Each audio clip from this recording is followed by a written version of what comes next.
Hi everyone, let me start this video by apologizing for the gap in the video.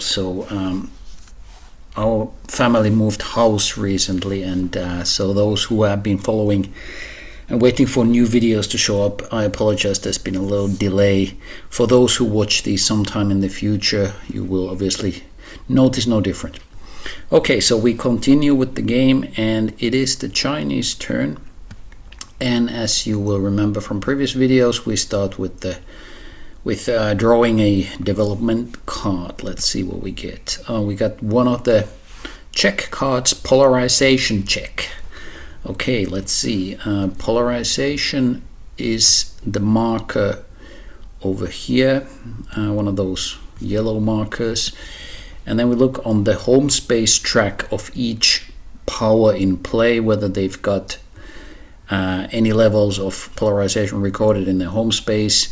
Well, in the United States we see no marker, same for the EU, same for each four powers actually, so the polarization check does not have any effect at this moment. We set the card aside for inclusion later on when we reconstitute the development straw deck. So we pass on to the opportunity step. And this, you remember, is the step where the active power, the Chinese may resolve an opportunity where they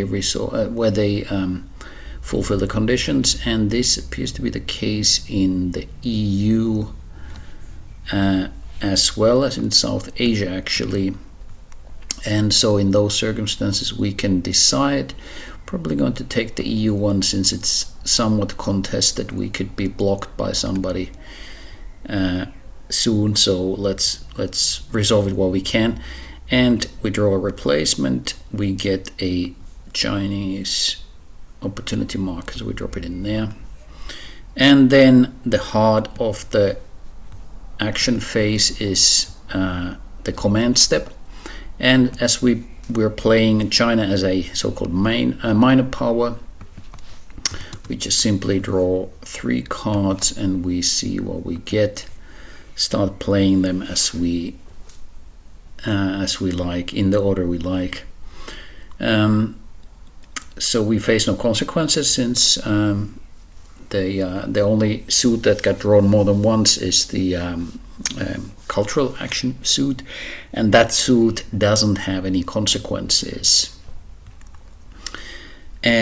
So what we can do with that suit is, I think, pursue the war of ideas. So basically increase tension where we can.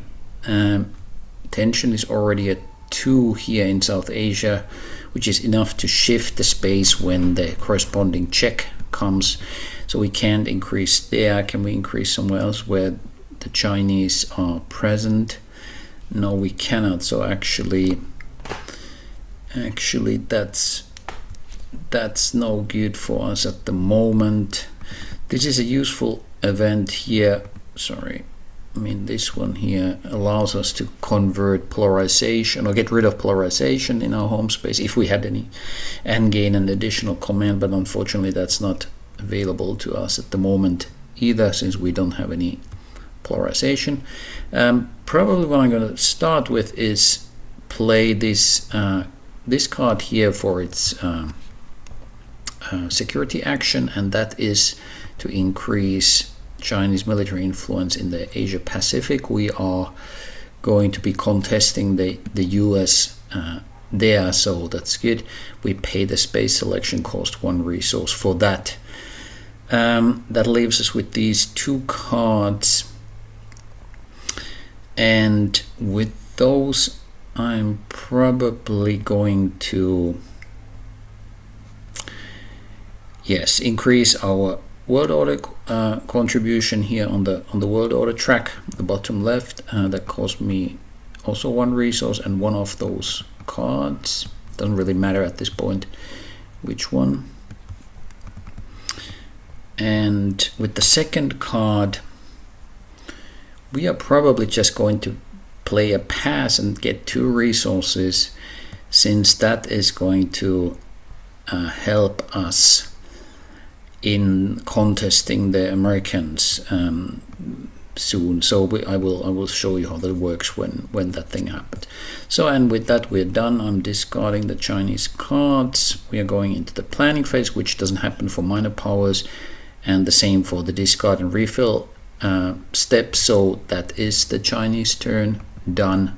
Next up we've got the non-players, US and the EU.